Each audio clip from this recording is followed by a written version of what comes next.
ચાલો વિદ્યાર્થી મિત્રો નમસ્કાર। તો હવે આપણે ઉષ્માગતિશાસ્ત્ર ચેપ્ટરની અંદર લાસ્ટ લેક્ચરની અંદર આપણે વાત કરી ઉષ્માધારિતા, માત્રાત્મક ગુણધર્મ અને વિશિષ્ટ ગુણધર્મ। ત્યાર પછી તમારે એક સીપી અને સીવી વચ્ચેનો સંબંધ તારવવાનો છે। તો ત્યાર પછીનો આજનો ક્વેશ્ચન છે એ પણ મોસ્ટ આઈએમપી છે કે ભાઈ ફિઝિક્સ અને કેમેસ્ટ્રીમાં બંનેની અંદર આવશે, એટલે આ સમજી લેશો એટલે ફિઝિક્સની અંદર સમજવાની જરૂર પડશે નહીં। કે આદર્શ વાયુ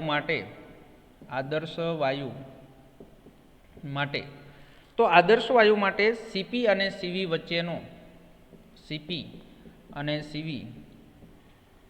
વચ્ચેનો સંબંધ તારવો। તો આ પણ 3 માર્ક્સની અંદર ક્વેશ્ચન પૂછાય છે। તો સીપી અને સીવી વચ્ચેનો આપણે શું કરવું છે? સંબંધ તારવવો છે। તો એની અંદર અચળ કદે, હમણાં જે આપણે ઉષ્માધારિતા ભણ્યા, તો એ અચળ કદે ઉષ્માધારિતાને શું કહેવાશે? તો અચળ કદે ઉષ્માધારિતા સીને આપણે અચળ કદે કીધું છે, તો સીને કોના વડે દર્શાવી શકાય? સીવી વડે છે, સીવી વડે દર્શાવી શકાય। અને જો અચળ દબાણે હોય, શું હોય? અચળ દબાણે, તો અચળ દબાણે આપણે ઉષ્માધારિતા સીને કોના વડે દર્શાવી શકાય? સીપી વડે દર્શાવી શકાય। તો આના બંને વચ્ચેનો સંબંધ છે એ આપણે નક્કી કરવો હોય તો એના માટે ક્યુ, તો તમને બધાને ખબર જ છે કે ભાઈ ક્યુ ઇક્વલ ટુ શું થશે? તો ક્યુ ઇક્વલ ટુ છે એ સીવી, જો અચળ કદે તમે લખો તો શું થશે? અચળ કદે છે એ ક્યુ, તો ક્યુ એટલે શું છે? ઉષ્મા। તો ઉષ્મા ઇક્વલ ટુ છે એ આપણે હમણાં જે સૂત્ર તાર્યું તો એની અંદર શું હતું? C delta V. તો અચળ કદે હોય તો C V delta T, okay. અને ઇક્વલ ટુ શું લખાશે? તો બધાને ખબર જ છે ડેલ્ટા યુ। અને જો અચળ દબાણે હોય, શું હોય? અચળ દબાણે, તો અચળ દબાણે છે એ ક્યુને આપણે લખવું હોય તો અહીંયા શું લખશું? સી વીની જગ્યાએ સીપી ડેલ્ટા ટી। તો સીપી ડેલ્ટા ટી એટલે શું કહેવાશે? આપણે અહીંયા ડેલ્ટા એચ, શું કહેવાશે? Delta H. તો આદર્શ વાયુ માટે સીપી અને સીવી વચ્ચેનો આપણે સંબંધ તારવવો હોય તો 1 મોલ આદર્શ વાયુ માટે શું કહીએ આપણે? 1 મોલ આદર્શ વાયુ માટે તો 1 મોલ આદર્શ વાયુ માટે છે એ વાયુ માટે આપણે વાત કરતા હોઈએ તો એની અંદર વિદ્યાર્થી મિત્રો ડેલ્ટા એચ ઇક્વલ ટુ શું થશે? તો delta H equal to delta U plus શું થશે? Plus delta PV, okay. હાલો, તો હવે એની અંદર આપણે છે એ શું કરીએ? તો એની અંદર તમને ખબર છે કે ભાઈ 1 મોલ આદર્શ વાયુ હોય તો ડેલ્ટા પીવી ઇક્વલ ટુ શું લખાય? તો ડેલ્ટા એનજી આરટી લખાશે ને? આપણે હમણાં આગળ વાત કરી કે ભાઈ ડેલ્ટા પીવી ઇક્વલ ટુ શું થશે? તો ડેલ્ટા એનજી આરટી, ઓકે। પણ 1 મોલ વાયુ છે એટલે ડેલ્ટા એનજી ઇક્વલ ટુ શું થઈ જશે? 1। તો ડેલ્ટા એનજી ઇક્વલ ટુ છે એ શું થશે? 1। તો આપણે હવે એની અંદર છે એ કિંમત મૂકવી હોય તો આપણે સૂત્ર શું થશે? તો delta H equal to delta you, delta H equal to શું થશે? ડેલ્ટા યુ પ્લસ શું થશે? ડેલ્ટા આરટી, જ્યાં ડેલ્ટા એનજી બરાબર 1 છે, ઓકે। હાલો, તો એની અંદર ડેલ્ટા એચ ઇક્વલ ટુ શું લખાશે? ડેલ્ટા યુ, આર તો શું છે? અચળાંક, એટલે એને આપણે આગળ લઈ લઈએ અને એના તાપમાનમાં થતો ફેરફારને શું દર્શાવશું? Delta T, okay. હાલો, તો હવે એની અંદર આપણે છે એ શું થશે? તો હવે આપણે સૂત્ર જે આવ્યું delta H equal to delta U plus R delta T, તો હવે એની અંદર આપણે ડેલ્ટા એચ અને ડેલ્ટા યુના મૂલ્ય જે આપણે આગળ લખ્યા તો એ આપણે અહીં મૂકી દઈએ તો ડેલ્ટા એચ એટલે શું થઈ જશે? તો delta H equal to CP delta T, okay. અને ઇક્વલ ટુ શું થશે? ડેલ્ટા યુ, તો ડેલ્ટા યુ એટલે શું થશે? સીવી ડેલ્ટા ટી અને પ્લસ શું થશે? R delta T, okay. હાલો, તો હવે આ જે સમીકરણ છે તો એ સમીકરણની અંદર આપણે શું કરશું? તો એની અંદર ડેલ્ટા ટી છે એ તો બધા માટે સામાન્ય છે, તો હવે એની અંદર શું થશે? સીપી ઇક્વલ ટુ સીવી અને પ્લસ શું થશે? આર। તો એની અંદર છે એ સમીકરણ આપણું શું થશે? CP equal to CV plus શું થશે?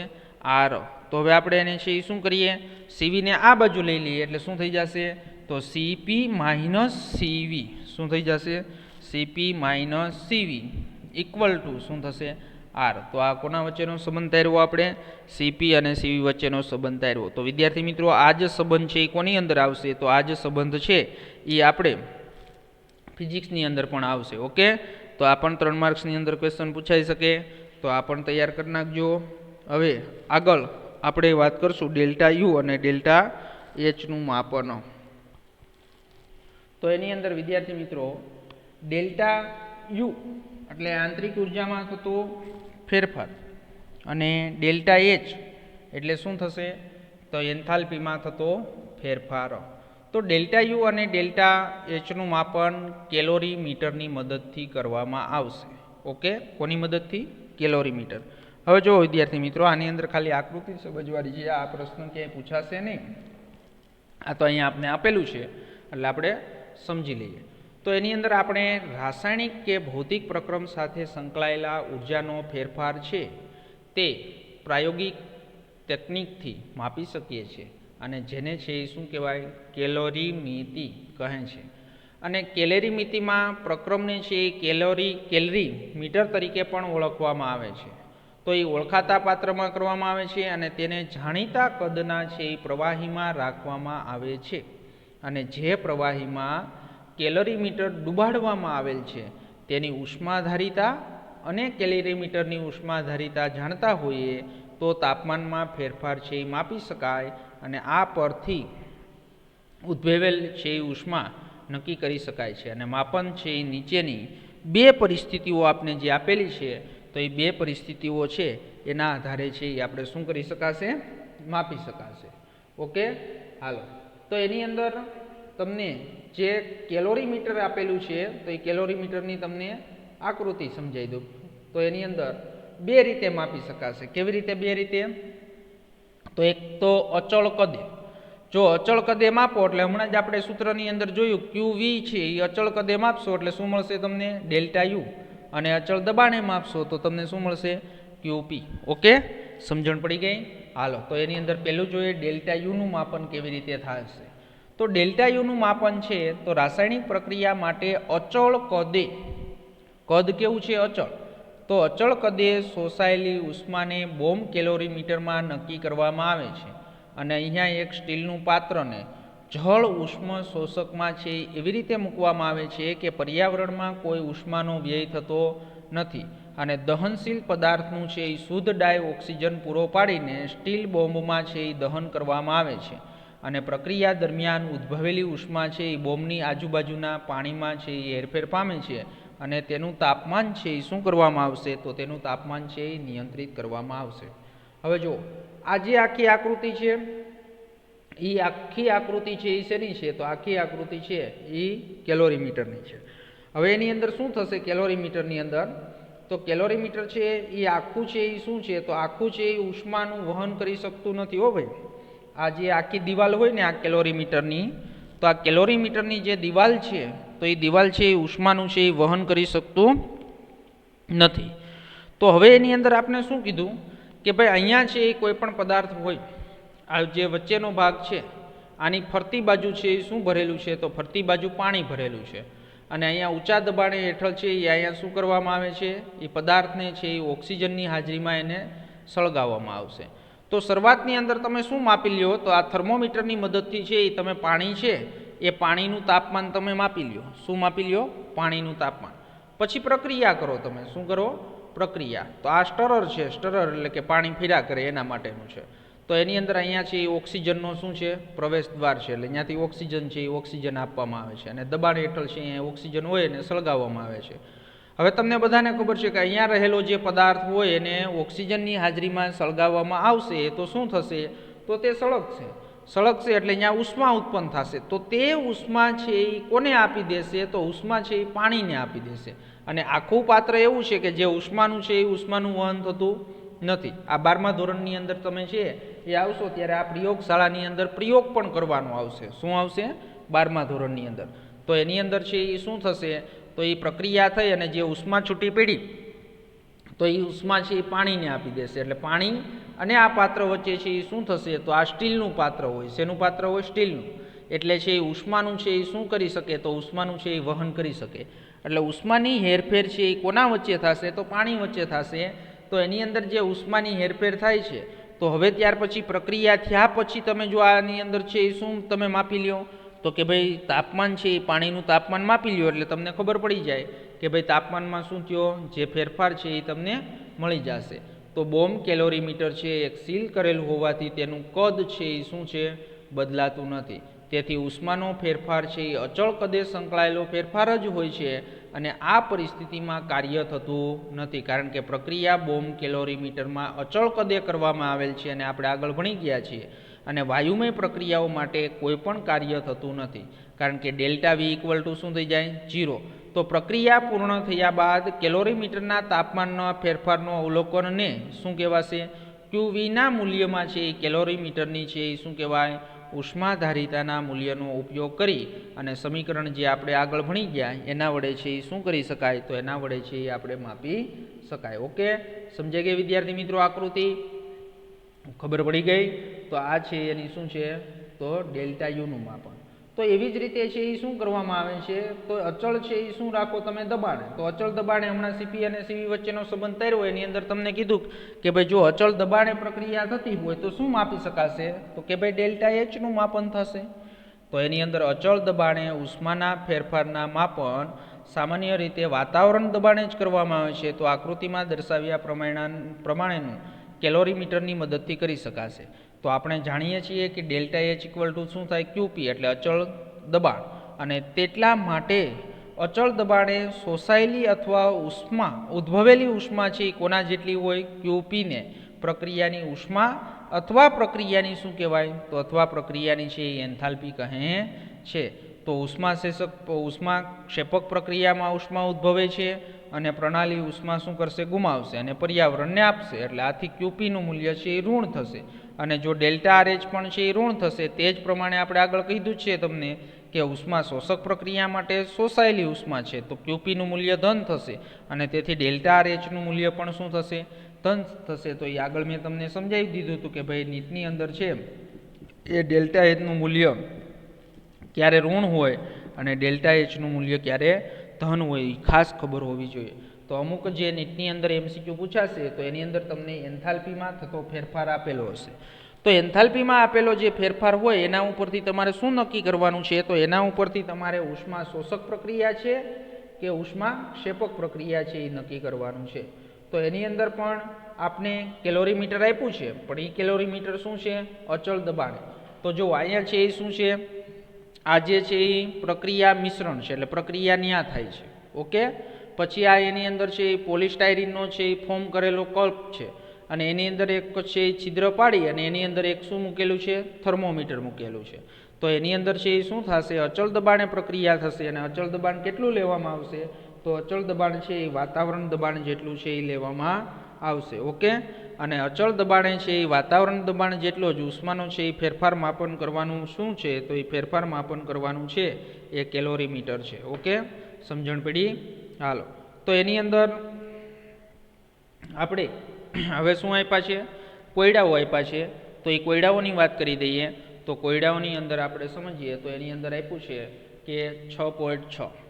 તો 1 ગ્રામ ગ્રેફાઇટને શું કીધું, તો 1 ગ્રામ ગ્રેફાઇટની છે 298 કેલ્વિન તાપમાને અને 1 વાતાવરણ દબાણે નીચેની પ્રક્રિયા પ્રમાણે કે બોમ્બ કેલોરીમીટરની અંદર વધુ પ્રમાણમાં ઓક્સિજનની હાજરીમાં બાળવામાં આવે છે. તો તમને ખબર જ છે કે કાર્બન છે એની સાથે O2ની પ્રક્રિયા થઈ, શું મળે, CO2. તો આ પ્રક્રિયા દરમિયાન તાપમાન કેટલું વધી જાય છે, 298 કેલ્વિનથી વધીને 299 કેલ્વિન થાય છે. તો બોમ્બ કેલોરીમીટરની ઉષ્માધારિતા જો કેટલી હોય, 20.7 કિલોજૂલ કેલ્વિન છે એ હોય, તો 298 કેલ્વિન તાપમાને અને એક છે એ શું થશે, તો 1 ATM દબાણે ઉપરની પ્રક્રિયાની એન્થાલ્પી શોધવાની છે. તો આપણે જે હમણાં જ વાત કરી તો એ જ આપણે સૂત્ર મૂકવાનું. ધારો કે Q પ્રક્રિયામાં મિશ્રણમાં છે એ ઉષ્માનો જથ્થો છે અને CV છે એ કેલોરીમીટરની શું છે, ઉષ્માધારિતા છે. તો કેલોરીમીટર વડે છે એ શોષાયેલી ઉષ્માનો જથ્થો એટલે Q ઇક્વલ ટુ આપણે હમણાં જોયું CV ઇન્ટુ શું થશે, ડેલ્ટા T. ઓકે, તો પ્રક્રિયામાંથી ઉષ્માની જથ્થાની માત્રા છે એ સરખી રહેશે પરંતુ વિરુદ્ધ સંજ્ઞાવાળી થશે, કારણ કે પ્રણાલી છે એ પ્રક્રિયા મિશ્રણ ઉષ્મા ગુમાવે છે અને તેટલી જ ઉષ્મા કેલોરીમીટર વડે શું થાય છે, મેળવાય છે. એટલે પ્રણાલી છે એ ઉષ્મા જેટલી ગુમાવશે એટલી જ કેલોરીમીટર છે એ ઉષ્મા શું કરશે, તો એટલી જ ઉષ્મા છે એ મેળવશે. એટલે નિશાની છે એ શું થઈ જશે, ઉલટાઈ જશે. એટલે Q ઇક્વલ ટુ શું થઈ જશે, -CV ઇન્ટુ ડેલ્ટા T. તો એની અંદર છે એ તાપમાનમાં થતો ફેરફાર 299થી શું થશે 298 કેલ્વિન તાપમાન થશે. તો આની અંદર Q ઇક્વલ ટુ શું આવશે આન્સર 20.7 કિલો જૂલ. ઓકે, તો અહીંયા ઋણ સંજ્ઞા છે એ શું દર્શાવે છે? તો એ તો હમણાં જ વાત કરી કે પ્રક્રિયા છે એ કેવી છે, ઉષ્માક્ષેપક પ્રકારની છે. એટલે 1 ગ્રામ ગ્રેફાઇટના દહન માટે 1 મોલ ગ્રેફાઇટના દહન માટે શું થશે 100. તમને ખબર છે કે 1 મોલ હોય તો મોલ હોય ગ્રેફાઇટ એટલે શું છે કાર્બન. તો કાર્બન છે તો એ કાર્બનનો પરમાણ્વીય દળ કેટલો? તો કાર્બનનો પરમાણ્વીય દળ 12. તો 12 ગ્રામ છે એ શું થશે કે 1 મોલ, તો 1 મોલ એટલે શું થશે 12 ગ્રામ. ઓકે, તો એની અંદર છે એ 12 ગુણ્યા શું કરી નાખો 20.7 એટલે 1 મોલ કાર્બનનો તમને આન્સર મળશે. તો એ શું થશે કે માઇનસ છે એ માઇનસ 2.48 ગુણ્યા 10⁻²કિલો જૂલ મોલ જેટલી મોલ ઇન્વર્સ જેટલી થશે. અને અહીંયા ડેલ્ટા એનજી ઇક્વલ ટુ, જો એક વસ્તુ ખાસ યાદ રાખજો કે ડેલ્ટા એનજી ઇક્વલ ટુ આપણે આગળ એક સૂત્ર લખ્યું હતું delta H equal to delta U plus delta NG into RT, આવું એક સૂત્ર ભણી ગયા છો. હવે એની અંદર અહીંયા ડેલ્ટા એનજી ઇક્વલ ટુ 0 થઈ જાય એટલે આ આખું પદ છે ડેલ્ટા એનજી આરટી ઇન્ટુ 0 થઈ જશે. તો અહીંયા ડેલ્ટા એચ ઇક્વલ ટુ શું થઈ જાય ડેલ્ટા યુ. ઓકે, તો એની અંદર અહીંયા તમને ખબર હોવી જોઈએ ડેલ્ટા યુ અને ડેલ્ટા એચના મૂલ્ય સમાન છે. એટલે અહીંયા છે એ આપણે ડેલ્ટા યુ શોધવાની જરૂર નથી, કારણ કે અહીંયા છે એ ડેલ્ટા એનજી ઇક્વલ ટુ શું થઈ જશે 1. ઓકે, તો એની અંદર ઉષ્માધારિતા ઉપરથી તમને શું શોધવાનું કીધું હતું એન્થાલ્પી કેટલી થશે, અને આપણે અહીંયા આંતરિક ઉર્જામાં થતો ફેરફાર પણ મેળવી લીધો.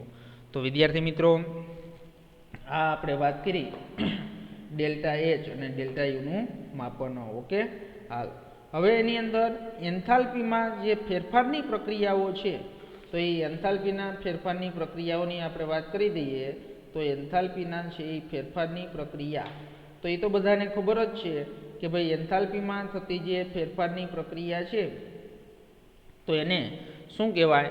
તો જો એન્થાલ્પી ફેરફાર એટલે ડેલ્ટા એચ અને પ્રક્રિયાની એટલે કે ડેલ્ટા આર એચ એટલે પ્રક્રિયા એન્થાલ્પી કહેવાય છે. તો ડેલ્ટા એચ તમે લખો એટલે એનો મિનિંગ એમ થશે કે એન્થાલ્પીમાં થતો ફેરફાર, અને ડેલ્ટા આર એચ લખશો એટલે એની અંદર શું થશે પ્રક્રિયા એન્થાલ્પી. શું કહેવાશે? ડેલ્ટા આર એચ એટલે પ્રક્રિયા એન્થાલ્પી. આર એટલે શું છે? તો આર એટલે રિએક્શન એટલે પ્રક્રિયા. ઓકે, તો એની અંદર બધાને ખબર જ છે કે રાસાયણિક પ્રક્રિયા થતી હોય તો રાસાયણિક પ્રક્રિયામાં પ્રક્રિયકો છે એ નિપજમાં છે એ શું થશે? તો નિપજમાં પરિવર્તન પામે છે. એટલે તમને ખબર જ છે કે પ્રક્રિયકોમાંથી છે એ શું થશે નિપજ તરીકે દર્શાવી શકાશે. તો પ્રક્રિયા સાથે સંકળાયેલા એન્થાલ્પીના ફેરફારને શું કહેવાય? પ્રક્રિયા એન્થાલ્પી કહેવાય છે. પ્રક્રિયા સાથે સંકળાયેલ એન્થાલ્પીના ફેરફારને પ્રક્રિયા એન્થાલ્પી કહે છે. તો રાસાયણિક પ્રક્રિયા માટે એન્થાલ્પીના ફેરફારની સંજ્ઞા હમણાં જ તમને કીધું ડેલ્ટા આર એચ સંજ્ઞા વડે દર્શાવાય છે. તો delta R H equal to સૂત્ર લખવું હોય તો શું લખાય? નિપજોની એન્થાલ્પીનો સરવાળો માઇનસ પ્રક્રિયકોની એન્થાલ્પીનો સરવાળો. ઓકે, સરવાળો એટલે શું થશે? સિગ્મા એઆઈ એચ નિપજો, અને અહીંયા બી શબ્દ વાપરો છે તો સિગ્મા બી આઈ એચ પ્રક્રિયકો. ઓકે, તો સિગ્મા નિશાની છે એ કોના માટે વપરાય છે? સરવાળા માટે વપરાયેલી છે. એઆઈ અને બીઆઈ અનુક્રમે, જો એઆઈ છે એટલે શું થશે નિપજો, અને બીઆઈ એટલે શું થશે પ્રક્રિયકોના છે એ પ્રક્રિયકોના સંતુલિત રાસાયણિક પ્રક્રિયામાં તત્વયોગમિતીય ગુણાંક છે. તત્વયોગમિતીય ગુણાંક એટલે મોલ સંખ્યા. એ હમણાં તમને અહીંયા ઉદાહરણ આપવું એટલે સમજાઈ જશે. તો ઉદાહરણ તરીકે એક નીચેની પ્રક્રિયા લઈએ એટલે તમને ખ્યાલ આવે કે ભાઈ જો CH4નું ઓક્સિજનની હાજરીમાં દહન કરો તો CO2 અને શું મળશે આપને? H2O. તો હવે આ સમીકરણ છે એ મારે એને લખવું છે તો કેવી રીતે લખાશે? તો એની પણ વાત કરી દઈએ કે ડેલ્ટા આર એચ શું થશે? તો ડેલ્ટા આર એચ એટલે શું થાય કે ભાઈ પ્રક્રિયાની છે એ એન્થાલ્પી, તો નિપજોની એન્થાલ્પી માઇનસ પ્રક્રિયકોની એન્થાલ્પી એટલે શું થશે? નિપજોની કુલ એન્થાલ્પી માઇનસ પ્રક્રિયકોની કુલ એન્થાલ્પી. તો નિપજ તમને ખબર છે એ નિપજ શું છે? CO2 અને H2O. તો એની અંદર જો એની મોલ સંખ્યા તમારે લેવાની છે તો અહીંયા CO2 ની એન્થાલ્પી H લખેલું છે. ઓકે, તો H એમ લખેલું છે તો એમનો મિનિંગ શું થાય? Molar enthalpy. શું થશે? Molar enthalpy. પણ CO2 ના 1 મોલ છે એટલે અહીંયા 1 અહીંયા લખવાની જરૂર નથી, પણ H2O ના જો કેટલા મોલ છે પ્લસ 2 મોલ છે એટલે અહીંયા શું લખ્યું 2HMO H2OL. ઓકે, હાલો તો માઇનસ છે એ શું થશે તો HMCH4G અને શું થશે 2HMO2G. ઓકે, તો આપણે બધાને સમીકરણ લખતા હાલો. તો જ્યાં તમને હમણાં કીધું HM છે એ શું છે મોલર એન્થાલ્પી છે. તો એન્થાલ્પીમાં થતો ફેરફાર છે એક અગત્યની રાશિ છે અને ઔદ્યોગિક રાસાયણિક પ્રક્રિયાનું અચળ તાપમાન જાળવી રાખવાની જરૂર પડે ત્યારે આ રાશિનું જ્ઞાન જરૂરી બને, જેથી ગરમી આપવી કે ઠંડુ પાડવું તેનું આપણે શું કરી શકાય આયોજન કરી શકાય, અને તાપમાન પર આધારિત સંતુલન અચળાંક ગણવા માટે પણ છે એ તેની જરૂર પડશે. ઓકે, હાલો તો વિદ્યાર્થી મિત્રો આ આપણે છે એ વાત શું કરી તો એની અંદર આ જે છે એ આપણે એન્થાલ્પી છે તો એ પ્રક્રિયા એન્થાલ્પી છે એ સમજ્યા. તો હવે આપણે પ્રક્રિયાની પ્રમાણિત એન્થાલ્પી, કલા રૂપાંતરણ દરમિયાન ફેરફાર થતી એન્થાલ્પી છે તો એની વાત કરવાની છે. તો એ બધી પ્રમાણિત સર્જન એન્થાલ્પી, તો આ બધા જ હવે જે આપણે ટોપિક ભણવાના છે તો એ બધા જ વ્યાખ્યાઓ પ્રકારના ટોપિકો છે. એની અંદર એની વ્યાખ્યા આવશે, એના ઉદાહરણો આવશે, વ્યાખ્યા આવશે અને ઉદાહરણો આવશે. જ્યાં ઠેઠ ગિબ્સ ફ્રી એનર્જી આવશે ત્યાં સુધી આપણે વ્યાખ્યાઓ અને એના ઉદાહરણો છે એ ઉદાહરણોની આપણે વાત કરવાની છે. હાલો તો વિદ્યાર્થી મિત્રો અહીંયા સુધી છે એ કમ્પ્લીટ છે, એ કમ્પ્લીટ તૈયાર કરી નાખજો. આવતા લેક્ચરની અંદર આપણે પ્રક્રિયાની પ્રમાણિત એન્થાલ્પી ભણશું અને કલા પરિવર્તન છે રૂપાંતરણની વાત કરીશું. ઓકે.